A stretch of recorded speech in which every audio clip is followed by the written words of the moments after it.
सभी वैष्णव भक्तों को जय श्री राम। पिछले पक्ष में हमने कामिका एकादशी व्रत की कथा का श्रवण किया था। इस बार श्रावण मास के शुक्ल पक्ष की एकादशी कथा का श्रवण करेंगे। युधिष्ठिर जी महाराज ने पूछा कि हे मधुसूदन, श्रावण के शुक्ल पक्ष में किस नाम की एकादशी होती है, उसका वर्णन करें। भगवान श्री कृष्ण बोले, राजन, प्राचीन काल की बात है, द्वापर युग का समय था। माहिष्मतीपुर में राजा महिजित अपने राज्य का पालन करते थे, किंतु उनके कोई पुत्र नहीं था, इसलिए उन्हें वह राज्य सुखदायक नहीं लगता था। राजा की अवस्था अधिक हो गई थी, जिससे राजा बड़े चिंतित थे। उन्होंने प्रजा वर्ग में बैठकर इस प्रकार से कहा कि हे प्रजाजनों, इस जन्म में मुझसे कोई पातक नहीं हुआ। मैंने अपने खजाने में अन्याय से कमाया हुआ धन कभी जमा नहीं किया। ब्राह्मणों और देवताओं का भी धन मैंने कभी लिया नहीं, और प्रजा का हमेशा ही पुत्रवत पालन किया है। धर्म के साथ पृथ्वी पर अधिकार जमाया है, तथा दुष्टों को वे बंधु और पुत्रों के समान ही क्यों न रहे हो, दंड दिया है। और जो शिष्ट पुरुष है, उनका सदा सम्मान किया है।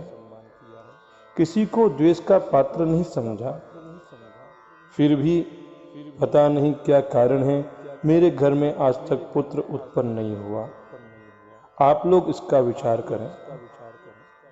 राजा के ऐसे वचन सुनकर प्रजा और पुरोहितों के साथ ब्राह्मणों ने उनके हित का विचार करके गहन वन में प्रवेश किया।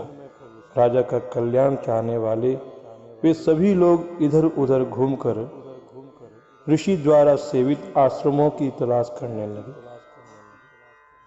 इतने में ही उन्हें मुनिश्रेष्ठ लोमस का दर्शन हुआ। लोमस जी धर्म के तत्वज्ञ, संपूर्ण शास्त्रों के विशिष्ट विद्वान, दीर्घ आयु और महात्मा है। उनका शरीर लोम से भरा हुआ है। वे ब्रह्मा जी के समान तेजस्वी है। एक एक कल्प बीतने पर उनके शरीर का एक एक लोम टूटकर गिरता है, इसीलिए उनका नाम लोमस हुआ। वे महामुनि तीनों कालों की बातें जानते हैं। उन्हें देखकर सब लोगों को बड़ा हर्ष हुआ। उन्हें निकट आया देख लोमस जी ने पूछा, तुम सब लोग किस लिए यहाँ आए हो? अपने आगमन का कारण बताओ। तुम लोगों के लिए जो हितकर कार्य होगा, उसे मैं अवश्य करूंगा। तो प्रजाओं ने कहा कि ब्राह्मण, इस समय महिजित नाम वाले जो राजा है, उन्हें कोई पुत्र नहीं है, और हम सब लोग उन्हीं की प्रजा है, जिनका उन्होंने पुत्र की भांति पालन किया है। उन्हें पुत्रहीन देखकर उनके दुख से दुखित होकर हम लोग तपस्या करने का दृढ़ निश्चय करके यहाँ पर आए हैं। हे द्विजोत्तम, राजा के भाग्य से इस समय हमें आपका दर्शन मिल गया है, और महापुरुषों के दर्शन से ही मनुष्यों के सभी कार्य सिद्ध हो जाते हैं।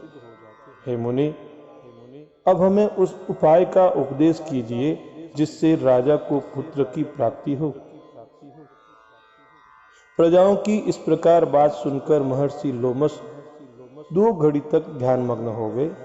तत्पश्चात राजा के प्राचीन जन्म का वृत्तांत जानकर उन्होंने कहा, हे प्रजावृंद सुनो। राजा महिजित पूर्व जन्म में धनहीन वैश्य था। वह वैश्य गांव-गांव घूमकर व्यापार किया करता था। एक दिन जेठ के शुक्ल पक्ष में 10वीं तिथि को, जब दोपहर का सूर्य तप रहा था, वह गांव की सीमा में एक जलाशय पर पहुंचा। पानी से भरी हुई बावली देखकर वैश्य ने वहां जल पीने का विचार किया। इतने में ही वहां बछड़े के साथ एक गऊ भी आ पहुंची। वह प्यास से व्याकुल और ताप से पीड़ित थी, अतः बावली में जाकर जल पीने लगी। वैश्य ने पानी पीती हुई गाय को हाँक कर दूर हटा दिया और स्वयं पानी पिया। उसी पाप कर्म के कारण राजा इस समय पुत्रहीन हुए हैं।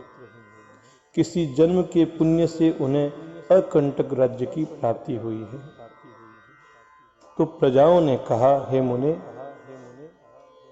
पुराण में सुना जाता है कि प्रायश्चित रूप पुण्य से पाप नष्ट हो जाते हैं, अतः आप पुण्य का उपदेश कीजिए जिससे उस पाप का नाश हो जाए।